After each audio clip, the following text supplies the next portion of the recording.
ਭਾਜੀ ਜੋ ਜਰਮਨੀ ਦੀ ਗੱਲ ਆਉਂਦੀ ਹੈ ਨਾ, ਫ੍ਰੀ ਵੀਜ਼ਾ ਦੀ ਗੱਲ ਆ ਜਾਂਦੀ ਹੈ ਕਿ ਜਰਮਨੀ ਫ੍ਰੀ ਦੇ ਵਿੱਚ ਵੀਜ਼ਾ ਦੇ ਰਿਹਾ ਸਟੂਡੈਂਟ ਨੂੰ, ਕਿਉਂ ਦੇ ਰਿਹਾ, ਜੇ ਦੇ ਰਿਹਾ ਤਾਂ ਕਿਹਨਾਂ ਨੂੰ ਦੇ ਰਿਹਾ? बिल्कुल, जर्मनी फ्री वीजा दे रहा है। फ्री वीजा मतलब कोई वहां यूनिवर्सिटी जो सरकारी है वो पढ़ने का मौका दे रही है और वो कह रही है हम आपसे पैसे भी नहीं लेंगे।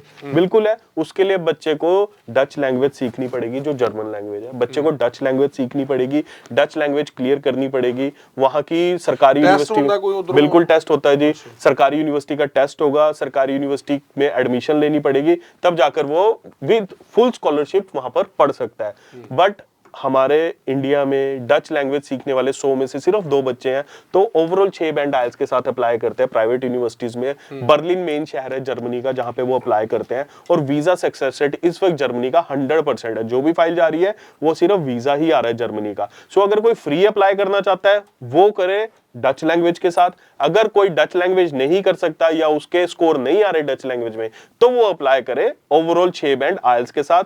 6 बैंड आइल्स के साथ, चाहे वो ग्रेजुएट है चाहे वो पोस्ट ग्रेजुएट है, 6 बैंड मैंडेटरी है आइल्स के अप्लाई करने के लिए। ਭਾਜੀ ਡਚ ਲੈਂਗੁਏਜ ਤੁਸੀਂ ਗੱਲ ਕੀਤੀ ਹੈ ਨਾ, ਫ੍ਰੀ ਦੇ ਵਿੱਚ ਤਾਂ ਮੈਨੂੰ ਲੱਗਦਾ ਤੁਸੀਂ ਕਿਹਾ ਵੀ 2% ਲੋਕ ਹੀ ਹੋਣਗੇ ਜਿਹੜੇ ਅਪਲਾਈ ਕਰਨਗੇ। ਜਿਹੜੇ ਵੈਸੇ ਨਾਰਮਲ ਅਪਲਾਈ ਕਰਦੇ, ਕਿੰਨਾ ਕੁ ਖਰਚਾ ਉਹਨਾਂ ਦਾ ਹੁੰਦਾ ਔਰ ਕਿਸ ਤਰ੍ਹਾਂ ਦੇ ਨਾਲ ਅਪਲਾਈ ਕੀਤਾ ਜਾਂ ਤੁਸੀਂ ਕਿਹਾ 6 ਬੈਂਡ ਹੋਣੇ ਚਾਹੀਦੇ ਆ, ਕਿ ਗੈਪ ਜਾਂ ਰਿਫਿਊਜ਼ਲ वालों ਦੀ कोई ऑप्शन? देखिए, जर्मनी में गैप एक्सेप्टेबल है, 2 से 3 साल का गैप एक्सेप्टेबल है। रिफ्यूजल अगर कहीं से है कोई मैटर नहीं करता, हम फॉर्म में भर सकते हैं, रिफ्यूजल है, जर्मनी में वीजा मिल जाता है। 6 बैंड होने चाहिए, कितने भी मॉड्यूल में 5.5 बैंड हो, ओवरऑल 6 बैंड होने चाहिए। मतलब एक मॉड्यूल में 5.5 बैंड, एक मॉड्यूल में 6.5 बैंड, 3 में 5.5, ओवरऑल 6 बैंड बनते हैं। बच्चा जर्मनी के लिए एलिजिबल है। जर्मनी में पीटी एलिजिबल नहीं है, पीटी वाला बच्चा बिल्कुल जर्मनी मत अप्लाई करे। आपका ऑफर आ जाएगा, सारा कुछ हो जाएगा, पर वीजा नहीं आएगा पीटी के ऊपर, बिल्कुल बंद है पीटी के ऊपर वीजा। अगर आपने फाइल अप्लाई भी की है तो मेरा पर्सनल सजेशन रहेगा आप अपनी फाइल विड्रॉ कर लें, जर्मनी में पीटी के साथ वीजा नहीं मिलेगा। बिल्कुल, पीटी नाल क्यों नहीं मिलता सर? नाले कहते सारे किते हैगी अप्रूवल। सर जर्मनी ने पीटी एक्सेप्ट करनी बंद कर दी है। कारण मानते? कारण मे भी हो सकता है कि उनको सिर्फ फाइल्स का स्कोर चाहिए हो, उन्होंने कारण कोई डिस्क्लोज नहीं किया, बट उन्होंने पीटी लेनी बंद कर दी है। ते फंड्स नु लेके या और किस तरह के ऑप्शंस? फंड शो करने की जर्मनी में कोई जरूरत नहीं है। जर्मनी में आपने जैसे ब्लॉक अकाउंट होता है, कनाडा में जैसे जीआईसी होते हैं, जर्मनी में ब्लॉक अकाउंट होता है 11,700 कुछ यूरो का। ये क्या होता है, आपने आईसीआईसीआई बैंक में यहाँ पर इंडिया में आपने अपना अकाउंट खोलना है, उसमें पैसे रखने हैं। बट वो पैसे ट्रांसफर कब होंगे? जब आपका वीजा लग जाएगा। पहले ट्रांसफर नहीं होंगे, पैसे तब ट्रांसफर होंगे जब वीजा लग जाएगा। जर्मनी में 1 साल की फीस होती है 14,000 यूरो से लेके 15,000 यूरो तक की। आप 3 महीने की फीस, 6 महीने की फीस, 9 महीने की फीस या पूरे साल की फीस भर के जर्मनी पढ़ने के लिए जा सकते हो।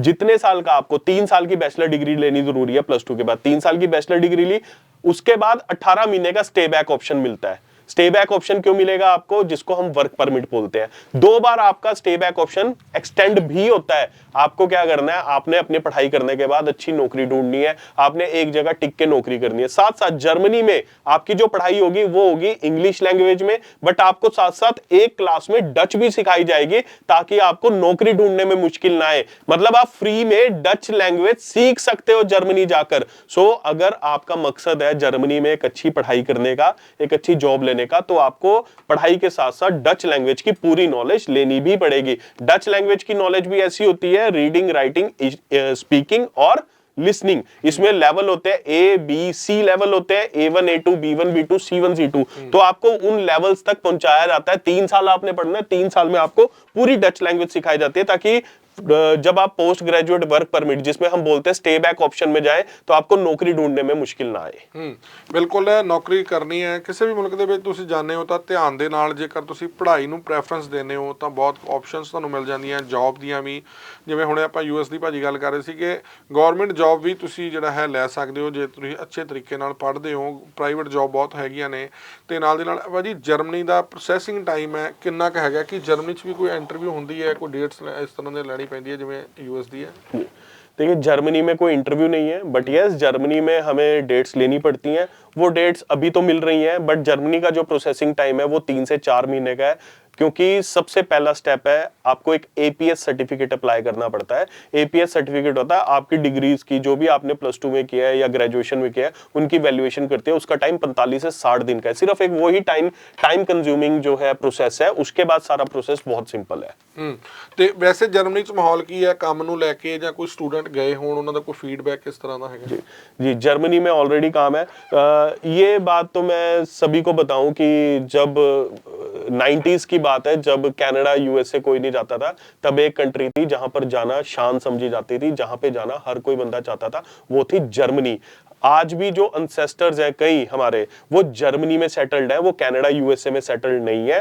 तो जॉब्स की कमी तो जर्मनी में कभी रही नहीं है। और जर्मनी अभी तो ऐसी कंट्री है जहां पे बच्चा बहुत कम जा रहा है। दैट मीन जॉब, जो पार्ट टाइम जॉब्स है, वो बहुत ज्यादा अवेलेबल है। जैसे जैसे जर्मनी बढ़ेगा, जैसे जैसे वहां पर बच्चा जाना स्टार्ट होगा, फिर कनाडा वाला माहौल होगा। बट वहां पर एक ही बात है, बच्चे की एलिजिबिलिटी के साथ एपीएस सर्टिफिकेट जब तक ना आए, आप वीजा ही नहीं अप्लाई कर सकते।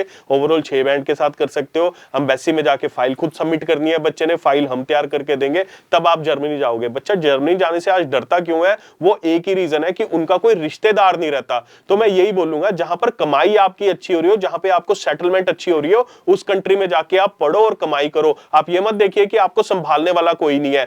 वैसे भी आप अगर अपने रिश्तेदार के पास जाएंगे तो 2-3 महीने में वैसे भी आपको खुद की सेटलमेंट देखनी पड़ती है। तो जर्मनी और यूएसए आज की डेट में 2 ऐसे ऑप्शंस हैं जो वीजा भी दे रहे हैं और बच्चों की सेटलमेंट के ऊपर भी काम कर रहे हैं।